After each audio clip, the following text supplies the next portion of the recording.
प्रभु के द्वारा गाया गया गीत है।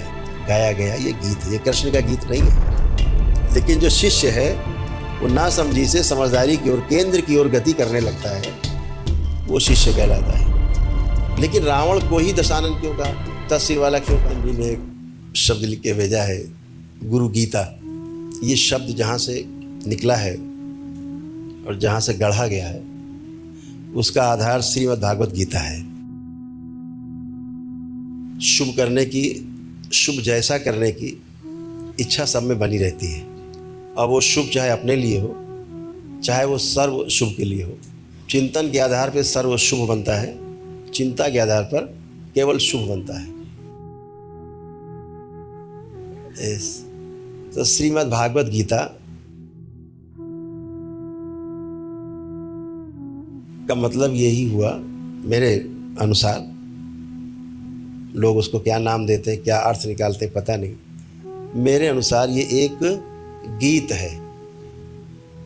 गीता मतलब गीत है।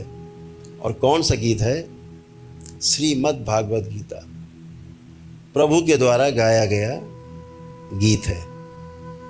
स्वयं भगवान नारायण के द्वारा गाया गया ये गीत है। ये कृष्ण का गीत नहीं है, ये भगवान नारायण का गीत है। कृष्ण के द्वारा है। यस, कृष्ण से नहीं है, कृष्ण के द्वारा है, कृष्ण का नहीं है। नारायण का गीत है, जो नारायण के द्वारा ये पूरे सृष्टि के लिए दिया गया है। तो गीत कोई भी हो, वो चाहे गुरु का गीत हो, चाहे वो पशु पक्षियों में गीत लिखा गया हो, जो सर्व शुभ की कामना से लिखा जाता है वो अच्छा ही होता है। तो जैसे गुरु गीता का नाम लिया, मुझे उसके बारे में बहुत ज़्यादा नॉलेज नहीं है। हम तो शब्द के आधार पे, अनुमान के आधार पर हम बात कर रहे हैं। तो गुरु गीता जो है ना, गुरु तो अपने आप में गीत है और गुरु अपने आप में संगीत है। गुरु कंप्लीट है। तो अगर हम गुरु के गीत गाते हैं, ये स्वाभाविक है, ये बहुत स्वाभाविक है। क्यों स्वाभाविक है? क्योंकि हम स्वयं गुरु बनना चाहते हैं। हर व्यक्ति में समझदारी की अपेक्षा बनी रहती है। समझदार है मतलब गुरु है, अभी ना समझ है मतलब शिष्य है। तो ना समझी से समझदारी की ओर गति करने वाला शिष्य कहलाता है। ना समझी से ना समझी में ही गति करने वाला परिधि पर वो भक्त कहलाता है या गृहस्थ कहलाता है। लेकिन जो शिष्य है वो ना समझी से समझदारी की ओर, केंद्र की ओर गति करने लगता है, वो शिष्य कहलाता है। तो हर शिष्य कहाँ जा रहा है? गुरुत्व केंद्र पर, जिसे गुरु कहा गया। जो केंद्र है, जो गुरु है, जो सबसे हल्का है, वो गुरु है। केंद्र सबसे हल्का है, सबसे भारी परिधि है, सबसे हल्का केंद्र है। तो भारी से हल्का होने के लिए जो यात्रा है वो शिष्य की गुरु की तरफ अग्रसर होने की, गुरु से मिलने की यात्रा है, गुरु होने की यात्रा है, हल्का होने की यात्रा है, गुरु जैसा बनने की यात्रा है। तो वो गीत गाते गाते ही संभव है। तो गीता इस आधार पे कि हम जीते जीते भी शरीर के साथ और जीवन के गीत गाते गाते, गुनगुनाते गुनगुनाते जीवन के ही हो जाएं, जीवन ही समझ में आ जाए और जीवन से, जीवन के साथ पार हो जाए। ऐसे ही गुरु गीता है जिसने लिखी होगी कि गुरु के श्री चरणों में निवेदित कुछ भी शब्द हैं वो गीत ही है। गुरु के लिए तो गीत ही निकलेगा अंदर से, ईश्वर के लिए तो गीत ही निकलता है। ऐसे गुरु है, तो जो भी शब्द निकले हैं, निकले होंगे, अच्छे ही है। तो गुरु का वर्णन, गुरु की प्रशंसा करके असल में हम अपने मार्ग को सुगम बनाते हैं। जैसे रात में जब अंधेरे में निकलते थे, हम लोग तो सिखाया गया था बचपन में कि जहाँ अंधेरे में भूत प्रेत रहते हैं तो हनुमान चालीसा पढ़ते हुए निकल जाया करो। तो जैसे ही अंधेरा होता था तो सब लड़के चिल्लाने लगते थे, साथ वाले, जय हनुमान ज्ञान गुण सागर, जय के पुस्तु। तो ये अपने भय को ही निकाल रहे होते थे हम लोग। भूत पिशाच निकल गया, महावीर जब नाम सुना। तो ये भय को बाहर निकालने की विधि थी। और सब मिल के गाते थे बच्चे हम सारे।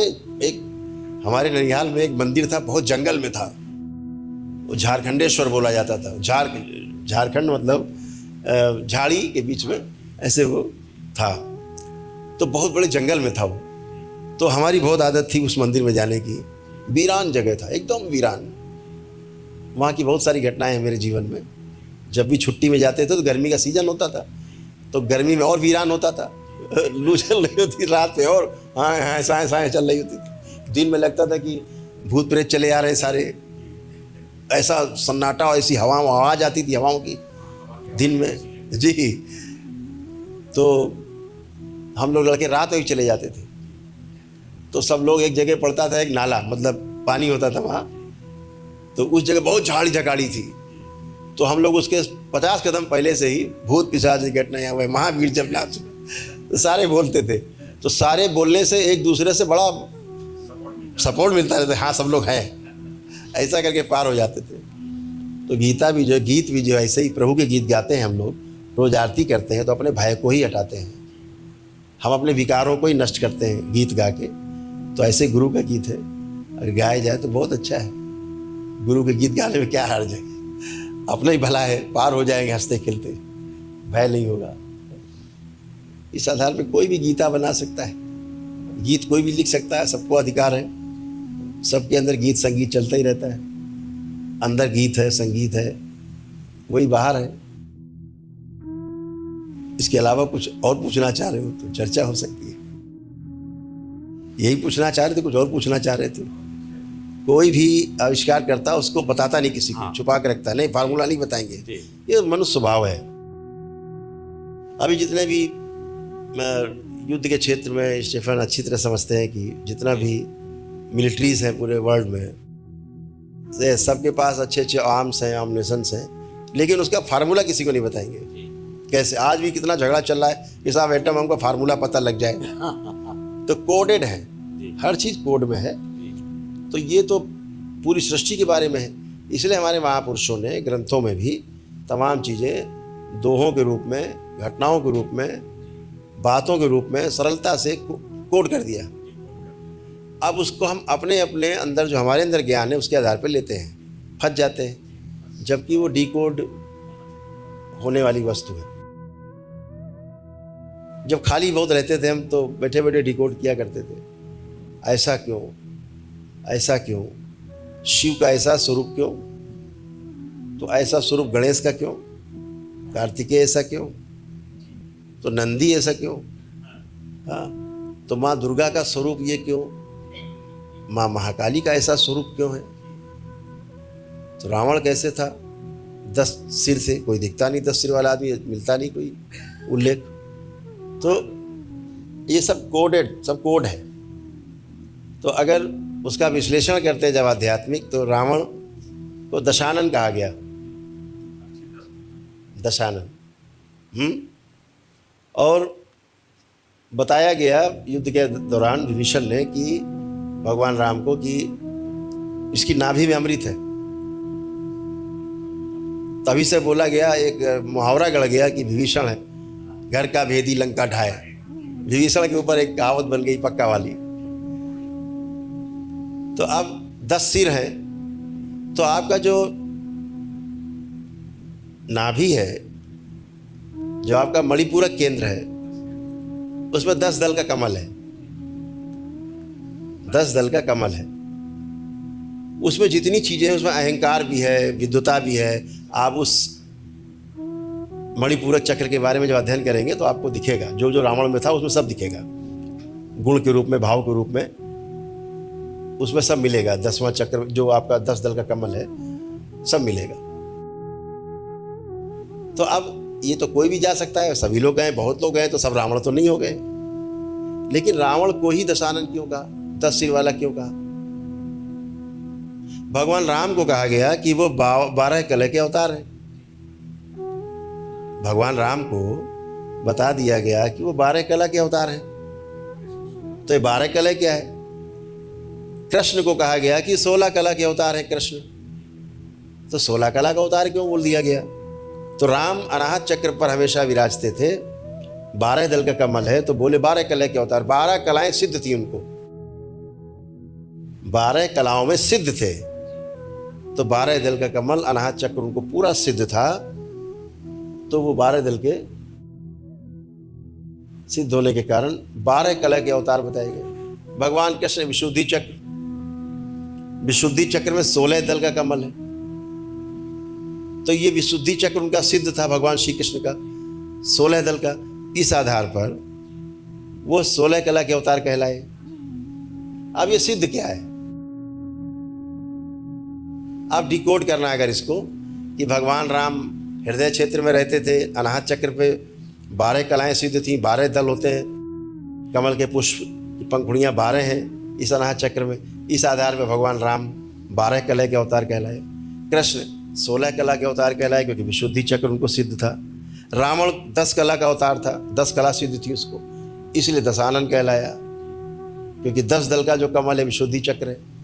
अब आप इसका डिकोड करेंगे तो डिकोड में आपको पता चलेगा कि सिद्ध क्या है, सिद्ध होना क्या है। तो सिद्ध होना यह है कि ये 12 कलाएं, 10 कलाएं, 16 कलाएं रावण की हों, राम की हों, चाहे श्री कृष्ण की हों, सिद्ध का मतलब था अभी आप खुली आंख से, हम सब बैठे हैं, आप सब बैठे हैं, अभी अब आप सभी खुली आंखों से अपने मूलाधार पर अवस्थित हैं। आंखें खुली हैं, ध्यान नहीं कर रहे, आप मूलाधार पर हैं। एक कक्षा 1 का विद्यार्थी बता देगा आप मूलाधार पर हैं, ठीक। लेकिन रावण जब खुली आंख से देखता था, अपने सारे कर्म करता था, उस समय भी वो अपनी नाभि पर रहता था, अपने मणिपूरक चक्र पर रहता था। राम खुली आंखों से भी सारे कर्म करते हुए भी अपने अनाहत चक्र में विराजते थे। श्री कृष्ण 16 कला विशुद्धि चक्र पर रहते थे, खुली आंखों से सारे काम करते हुए, दान करते हुए, चाहे युद्ध करते हुए भी, सोते हुए भी, जागते हुए भी, यहाँ रहते ही थे। इसके ऊपर की यात्रा करते थे। रावण जब आंख खोलता था तो नाभि पे स्थिर हो जाता था, आंख बंद करता था तो ऊपर की ओर गति करता था। राम अनाहत चक्र पे निवास करते थे, इसीलिए भाव का, उनमें भाव की प्रमुखता रही है। राम के कैरेक्टर में भाव की प्रमुखता सबसे ज़्यादा है, क्योंकि हृदय क्षेत्र, मैंने एक दिन आप लोगों को ध्यान कराया था भाव का। आप लोग कितने भाव विबल थे, कितने आह्लादित थे, कितना आपको बस पूरा पूरा हृदय हृदय हृदय हृदय, केवल हृदय। कुछ बच्चे हमारे साथ हैं जो हमारे पास गए भाग के कि गुरुदेव मेरा तो हृदय ही नहीं बंद हो रहा है। क्या तो चालू रहा है, बंद नहीं हो रहा है। बंद मतलब क्या हुआ कि ये तो चालू हो गया, बंद ही नहीं हो रहा है। अब मुझे लग रहा है हम यहीं से श्वास ले रहे हैं, हृदय से ही। तो इतना गहरे भाव में चले गए। तो इसलिए सिद्ध का मतलब है कि अभी आप मूलाधार पर हैं, आँख खुली पर, ध्यान करने बैठेंगे तो ऊपर की गति करेंगे। लेकिन रावण की स्टार्टिंग नाभि से होती थी, और इस दरबार ने भी आप सबकी स्टार्टिंग ही नाभि से रखी है। आप जब ध्यान करने बैठते हैं तो आप यहीं से शुरू करते हैं। दरबार की कोशिश रहती है भाव के रूप में कि आपकी इच्छा शक्ति प्रबल हो। नाभि आपका इच्छा शक्ति का केंद्र है। इसलिए दरबार का जो शिष्य है, आप हमेशा पाते होंगे, जितने लोग यहाँ बैठे हैं, आप दरबार के जो शिष्य हैं, किसी में मृत्यु का भय नहीं आता। आप स्वयं देख सकते हैं, मृत्यु का भय ही नहीं है। आप इतने लोग बैठे हैं जो दरबार से जुड़े हैं, हाथ उठा के बता दें, सोच लें मौत के बारे में, कोई भय आ रहा है? तो अभय प्रदान करता है दरबार सर्वप्रथम। क्यों प्रदान होता है भय? क्योंकि आपकी इच्छा शक्ति को इतना बढ़ा के रखा है कि आपकी चित्त शक्ति दरबार ने मजबूत की, आपकी आनंद की शक्ति दरबार ने मजबूत की, आपकी इच्छा शक्ति दरबार ने मजबूत की है, आपकी संकल्प की शक्ति को दरबार ने मजबूत किया है। अब ज्ञान की शक्ति को मजबूत करने का कार्य जीरो बैलेंस के तहत किया जा रहा है, इस ध्यान साधना के तहत किया जा रहा है। तो शिव की 5 शक्तियां हैं, 4 आपको प्राप्त हैं, 5वीं प्राप्ति के लिए आप प्रयास कर रहे हैं।